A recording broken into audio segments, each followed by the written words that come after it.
Hello friends, ఈరోజు మన విజయ యాత్రలో ఆ మనిషికి కొన్ని అడ్డులు వస్తూ ఉంటాయి. తనకు తనే కొన్ని బ్లాక్స్ను పెట్టుకుంటాడు. వాటిని మెంటల్ బ్లాక్స్ అనుకోవచ్చు, లిమిటింగ్ ఫ్యాక్టర్స్ అనుకోవచ్చు, స్వయం నిరోధకాలు అంటే తనకి తానే నిర్మించుకున్న కొన్ని అడ్డుగోడలు ఉంటాయి. అంటే ఇవన్నీ సైకలాజికల్. ఈ సైకలాజికల్గా తన మీద తను డెవలప్ చేసుకున్న కొన్ని నిరోధకాలు ఏంటో చూద్దాం. వాటి గురించి చర్చించుకుందాం. వాటి నుంచి మాత్రం బయటపడాలి మనం. వాటి నుంచి బయటపడితేనే సక్సెస్ అన్నమాట. లేదంటే నా జీవితానికి నేనే అడ్డుగోడలు నిర్మించేసుకుంటే ముందుకు ఎలా వెళ్ళగలుగుతాను? అందుకని అవి ఏంటో చూద్దాం. ఫస్ట్ది, వెరీ ఫస్ట్, సెన్సిటివ్ నేచర్, సున్నిత మనస్తత్వం అంటారు దీన్ని. అంటే వీళ్ళు ఎటువంటి వాళ్ళు అంటే ఎవరైనా ఏమైనా అన్నా, ఏదైనా వాళ్ళు అనుకున్న దానికి కొంచెం తేడాగా జరిగినా వెంటనే రియాక్ట్ అయిపోతారు. రియాక్ట్ అయిపోయి అయ్యో ఇలా అయిపోయింది, ఇలా అని అంత మాట అనేసాడు, ఇంత మాట అనేసాడు అని చెప్పి బాధపడిపోతూ ఉంటారు. వీళ్ళు సున్నితం, చాలా సున్నిత మనస్తత్వం అని వీళ్ళది. వీళ్ళు ఎలాంటి వాళ్ళో చెప్తాను మీకు. ఒక బెలూన్ తీసుకుని గట్టిగా ఊది చిన్న పిన్ తోటి ఇలా గుచ్చినా చాలు, ఫట్టమని పేలిపోతుంది. అది వీళ్ళు ఆ టైప్. అదే పిన్నుని కానీ ఓ నేల మీదో ఒక వుడెన్ టేబుల్ మీద వేస్తే ఆ సూది షార్ప్నెస్ అయినా పోతుంది, కానీ ఆ బల్లకి ఏమీ కాదు, ఆ టేబుల్కి ఏమీ కాదు. వాళ్ళంతా థిక్ స్కిన్డ్ పీపుల్ అంటారు వాళ్ళని. సో ఇక్కడ ఈ సున్నిత మనస్తత్వంతో పుట్టలేదు మనం. అంటే ప్రతిదానికి కూడా రియాక్ట్ అయిపోతూ ఉండడం. కొంతమంది చెప్తారు, లేదండి నా చిన్నప్పటి నుంచి నన్ను ఏదో ఒకటి ఎవరో ఒకళ్ళు విమర్శిస్తూ ఉండేవారు, లేదంటే మా తల్లిదండ్రులు ఎప్పుడూ నన్ను తిడుతూ ఉండేవారు, ఏదో ఒకటి అనేవారు, నీకు అది రాదు, ఇది రాదు, ఇది రాదు, ఇది రాదు అని అంటూ ఉండేవారు. దానివల్ల నాకు అవమానాల మీద అవమానాలు అయిపోయి నేను ఈ రకమైన మనస్తత్వం డెవలప్ చేసుకున్నాను అంటారు. నిజమే, అది చిన్నప్పుడు కదా. ఇప్పుడు పెద్ద అయ్యారు కదా. పెద్ద అయిన తర్వాత కూడా ఇంకా అలా ఎందుకని మీ శక్తి ఏంటో మీరు తెలుసుకోవాలి అంటే మీరు ప్రయత్నం చేయాలి. ఆ ప్రయత్నం చేసి ఈ సున్నిత మనస్తత్వంలోంచి బయటకు రావడానికి కొంచెం మన శక్తి సామర్థ్యాలు పెంచుకోవడానికి ఒక ప్రయత్నం చేయాలి. అవి మన యాటిట్యూడ్, మన స్కిల్స్, మన నాలెడ్జ్. స్కిల్స్ ఉన్నాయి, హ్యూమన్ స్కిల్స్. ఆ హ్యూమన్ స్కిల్స్ అన్నిటినీ డెవలప్ చేసుకోవాలి. Mind management, human relations, communication skills, అలాగే creative thinking, memory, time management, ఇవన్నీ కూడా హ్యూమన్ స్కిల్సే. ఇవన్నీ వచ్చిన రోజుని డెఫినెట్గా మనం సక్సెస్ అవ్వడానికి దారి ఉంటుంది. కనుక ఆ సున్నిత మనస్తత్వం అనే స్వయం నిరోధకంలోంచి బయటపడడానికి మన నాలెడ్జ్ పెంచుకుని ఇవన్నీ చేయాలి. ఇక రెండవది చూద్దాం, ఇన్ఫీరియారిటీ కాంప్లెక్స్. ఇన్ఫీరియారిటీ కాంప్లెక్స్ని తెలుగులో ఆత్మ న్యూనతా భావం అంటాం.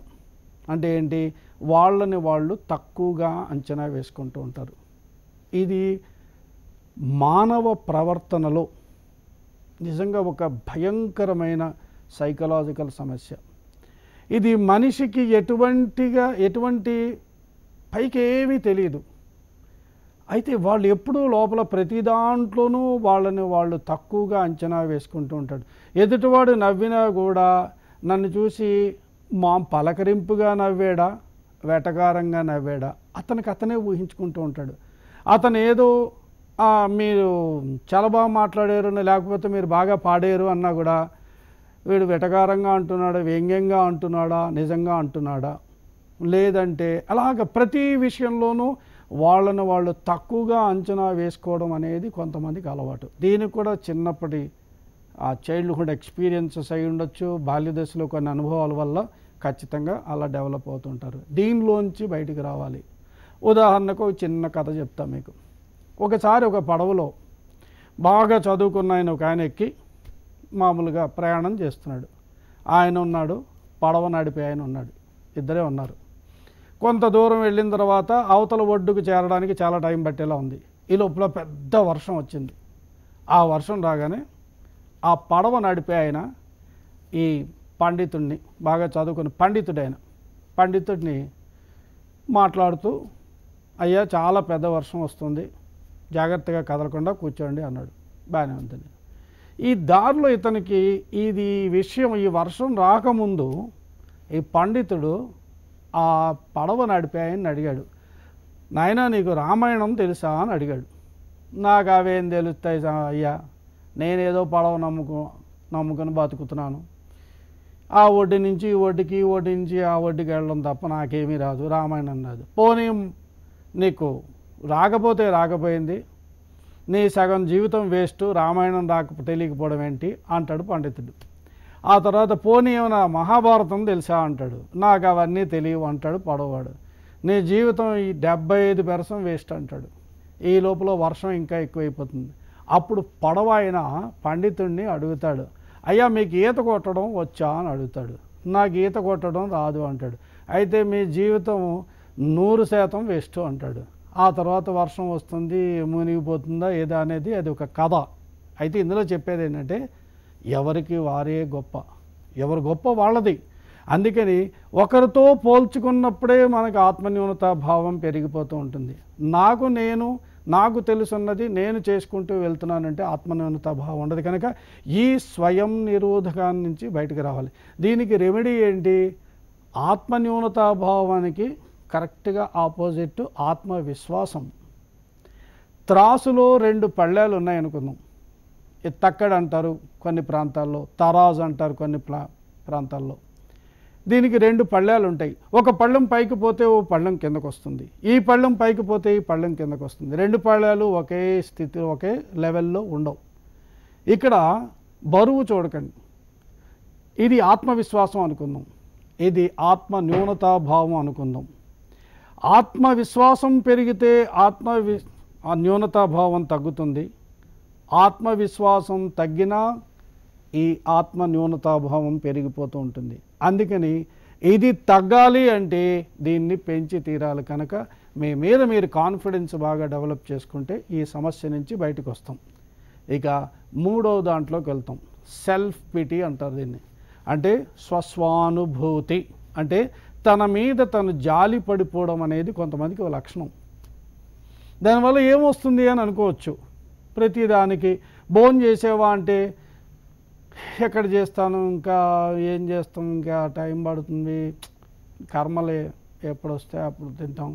ఇలాగా ఏంటి బాగా చదువుతున్నావా అంటే ఏం చదువుతాం, కరెంట్ లేదు, అది లేదు, లేదంటే కోఆపరేషన్ లేదు, ఎవరు కోఆపరేషను, ఇలా జాలి పడిపోతూ ఉంటారు కొంతమంది. ఇదొక అవలక్షణం. అంటే అది తనకు తను డెవలప్ చేసుకుంది. ఇవేవీ లేని వాళ్ళు ఎన్నెన్నో విజయాలు సాధిస్తున్నారు. అంటే ఎంతోమంది దివ్యాంగులు ఉన్నారు. అంటే కళ్ళు లేని వాళ్ళు, మన ఈ చేతులు సరిగా లేని వాళ్ళు, కాళ్ళు లేని వాళ్ళు, మోగవాళ్ళు, చెవిట వాళ్ళు, వీళ్ళందరూ కూడా బ్రహ్మాండమైన అద్భుతాలు చేసి చూపిస్తున్నారు. అటువంటప్పుడు అన్నీ ఉన్నవాడు ఏమీ చేయలేకపోవడం అనేది కేవలం ఈ మానసిక స్వయం నిరోధకం వల్లే అతను పైకి రాలేకపోతున్నాడని ఖచ్చితంగా చెప్పచ్చు. కనుక దీంట్లోంచి బయటికి రావు. సెల్ఫ్ పిటీ ఉండకూడదు. ఇక 4వది గిల్టీ ఫీలింగ్స్. అంటే ఒక రకంగా ఏంటంటే నేనేదో ఒక అపరాధ భావం ఉంటాం తెలుగులో. ఎప్పుడో ఏదో తప్పు చేశాను, ఆ తప్పు నన్ను పీడిస్తుంది, నన్ను పీడిస్తుంది.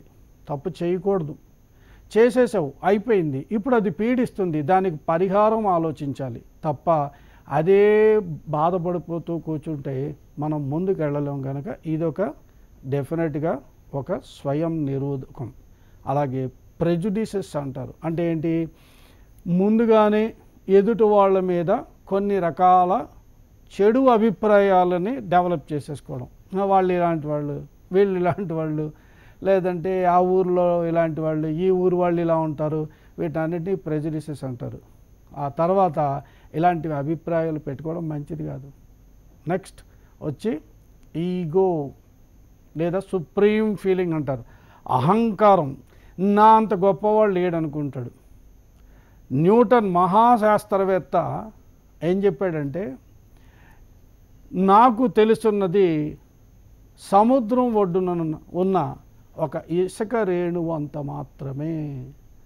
నాలెడ్జ్ అనేది ఒక మహాసముద్రం అయితే నాకు తెలుసున్నది ఒక సముద్రం ఒడ్డునున్న ఒక ఇసుక రేణువు అంతని. అలాంటి మహానుభావుడే నాకేమీ తెలియదు అంటున్నప్పుడు చిన్నదేదో చదువుకుని కొంత పరిజ్ఞానంతో నాకన్నీ తెలుసు అనే అహంకారంతో విర్రవీగే వాళ్ళు ఉంటారు కదా, అది దానికి కారణం. మళ్ళీ అదొక స్వయం నిరోధకం.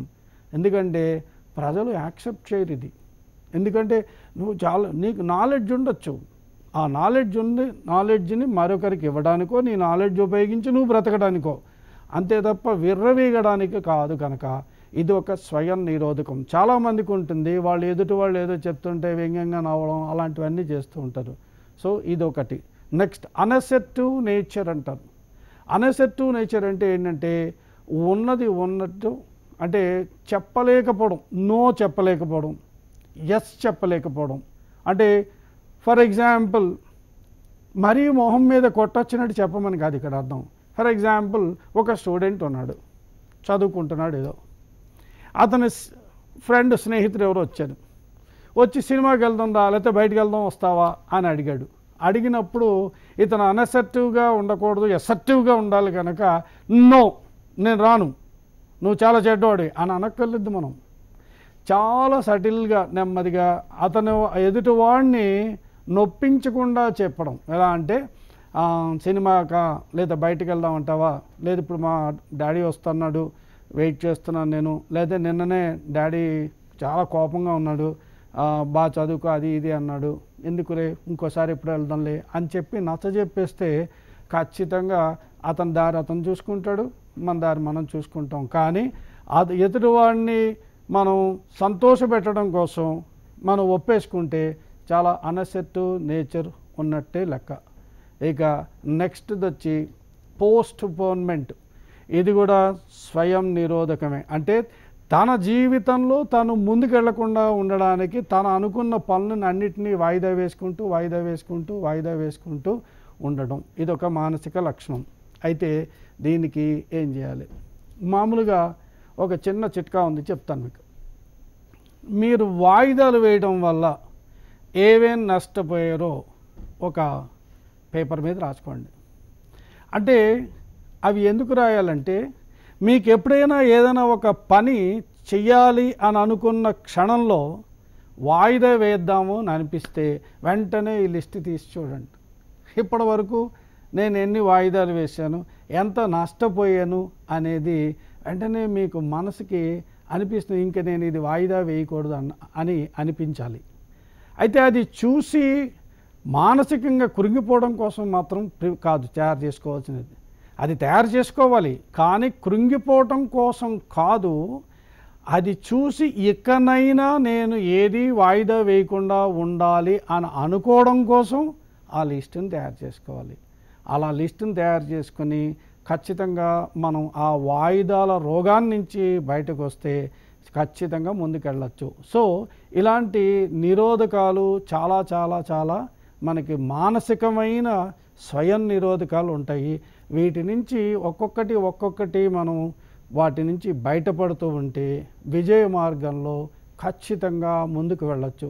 అయితే విజయ మార్గంలో వెళ్ళాలనుకున్న వాళ్ళందరికీ ఒక చిన్న సూచన ఏంటంటే, కొలాజ్ అని పదం మీరు వినే ఉంటారు. కొలాజ్ అంటే ఏంటి? బుక్ ఆఫ్ క్లిప్పింగ్స్ అంటారు. అంటే ఒక బుక్లో రకరకాల పిక్చర్స్ని, అంటే మనకి ఇష్టమైన పిక్చర్స్, బొమ్మల్ని వాటిని అన్నిటినీ సేకరించి ఆ బుక్లో అవన్నిటినీ పెట్టుకుని చూస్తే అది దాన్ని కొలాజ్ అంటారు, COLLAGE.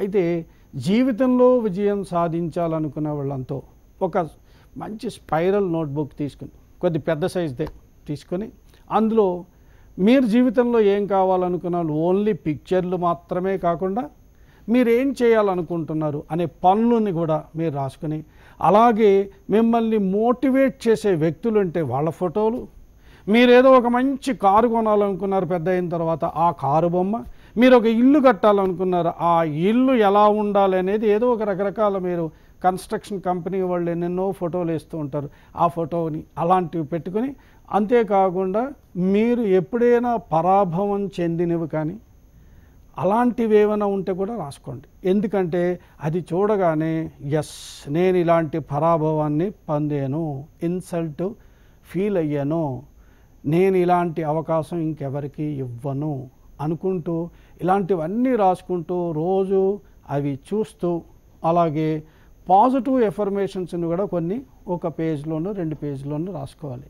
అంటే ఏంటి, నేను ఏదైనా చేయగలను, I'm the architect of my own future, I'm the designer of my destiny, I can do anything అనేలాంటి కొన్ని వాక్యాలను రాసుకొని ఆ ఎఫర్మేషన్స్ని ప్రతిరోజు 3 చదువుతూ అవన్నీ ఆ కొలాజ్ని జాగ్రత్తగా ఉపయోగించుకుంటూ స్వయం నిరోధకాల మీద యుద్ధం ప్రకటించి ఇలా చేసుకుంటే ఖచ్చితంగా విజయాన్ని సాధించవచ్చు. All the best.